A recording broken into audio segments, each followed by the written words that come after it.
Muchos conceptos se han utilizado para describir e interpretar a regímenes políticos como el fascismo, el nazismo y el estalinismo. Se ha hablado de fascismos en plural, autoritarismos, totalitarismos. Se los ha llamado revolucionarios, conservadores y reaccionarios. Pero antes de adentrarnos en esos debates, vamos a ubicarnos en el tiempo y el espacio. Nos ubicamos en la Europa de entreguerras, entre 1919 y 1939, en Alemania, Italia y la Unión Soviética. Cada uno de estos países con pretensiones de expansión sobre territorios vecinos que llevaron a tensiones entre sí. Si bien las milicias fascistas italianas, los Fasci di Combattimento o Camisas Negras, surgieron en 1919, los fascistas llegaron al poder en 1922, y en 1943, tras la caída de Mussolini, la Italia fascista se convirtió en un estado títere de Alemania. En cuanto al nazismo, tras un golpe de estado fallido en 1923 que acabó con la prisión de Hitler, el partido comenzó en 1930 una escalada en su poder a partir del éxito en las elecciones que siguieron al duro impacto de la crisis de 1929. En 1933, ya con Hitler como canciller, el nazismo comenzó a desplazar violentamente e ilegalizar a los partidos opositores. Su caída se dio en 1945 debido a la derrota en la guerra. En la URSS, arruinada por una guerra civil que duró hasta 1922, la revolución bolchevique de 1917 había logrado imponerse bajo el liderazgo de Lenin.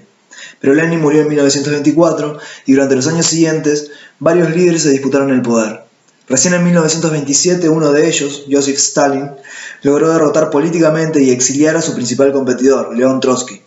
Si bien esta fecha marca el inicio de lo que conocemos como el régimen estalinista, fue a partir de 1936, con la gran purga de sus enemigos políticos, que el poder de Stalin se hizo indiscutido hasta su muerte en 1953.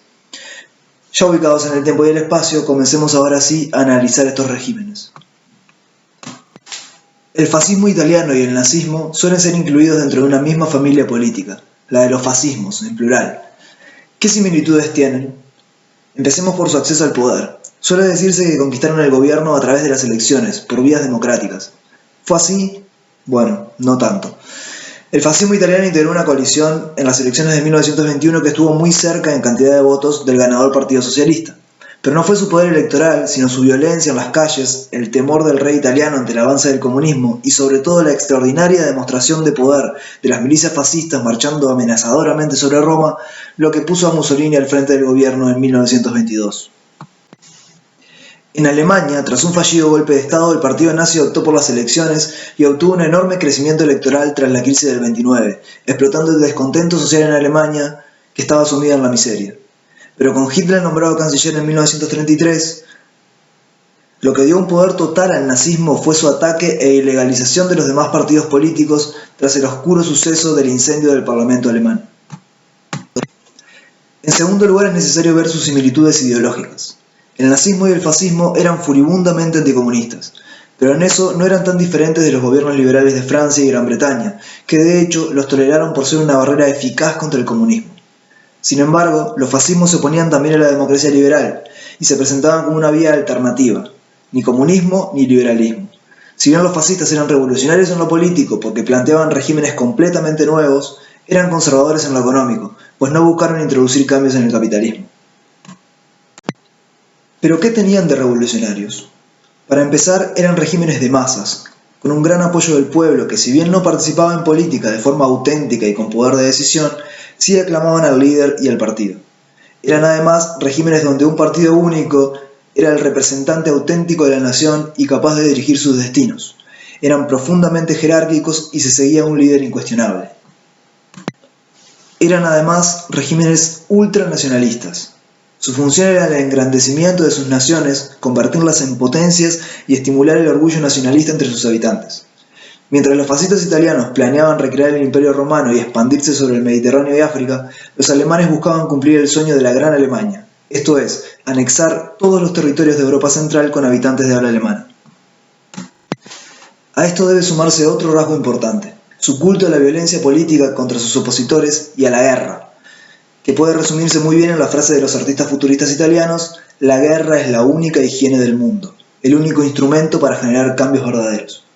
Si sumamos esto al nacionalismo, se entiende que su objetivo último fuera la guerra de conquista.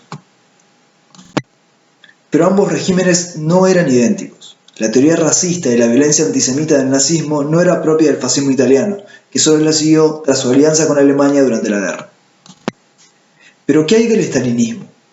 En varios rasgos eran muy diferentes a los fascismos. Su acceso al poder se había dado por una revolución popular seguida de una violenta guerra civil. Su ideología planteaba una revolución tanto política como económica, pues su objetivo era destruir el capitalismo y la propiedad privada para crear una dictadura del proletariado. Para esto el estalinismo controló de forma rígida la economía, dirigida por el Estado a través de planes quinquenales, algo que el nazismo practicó moderadamente durante la guerra y el fascismo italiano aplicó muy poco. En tanto estaba inspirado en el marxismo, el estalinismo era internacionalista, o sea que su revolución debía ser mundial, trascendiendo fronteras. Aunque es cierto que Stalin planteó la necesidad de fortalecer primero la revolución en la Unión Soviética antes de cumplir con ese objetivo universal. De todas formas, no se puede comparar esto con el nacionalismo de los fascismos. La teoría racista del nazismo estaba ausente en el estalinismo, como también el culto a la guerra. Si bien la revolución proletaria era la herramienta del cambio, no se trataba de una guerra de exterminio donde la violencia tenía un fin en sí misma, era un medio para la transformación. Pero otros rasgos son comparables. El estalinismo también practicó un culto al líder y era un régimen de partido único que se confundía con el Estado, y que eliminó la división de poderes y la participación política popular auténtica. Pero quizá el punto en que estos regímenes estuvieron más emparentados fue en la forma en que ejercieron el poder, reprimiendo cualquier disidencia. El nazismo y el estalinismo organizaron potentes policías secretas que investigaban y apresaban a los disidentes, estableciendo un control policíaco de la sociedad. El fascismo lo logró en una medida un poco menor. Los tres regímenes además controlaron la prensa y el arte de forma rígida. Los tres regímenes apuntaron al adoctrinamiento de la población a través de la propaganda política y la educación. La población fue disciplinada a través de su pertenencia a organizaciones militarizadas, especialmente importantes entre la juventud, como las juventudes hitlerianas, el Komsomol soviético, por ejemplo. Todos estos mecanismos buscaron someter a la población a la obediencia al régimen a través del uso del terror. La representación más terrible de este terror fueron los campos de concentración y trabajos forzados que todos estos regímenes implementaron. Quienes han elegido utilizar el término totalitarismo para nombrar a estos tres regímenes destacan estos rasgos comunes que hacían al control total de la población, a la reducción de los márgenes de libertad, a la vigilancia, al terror.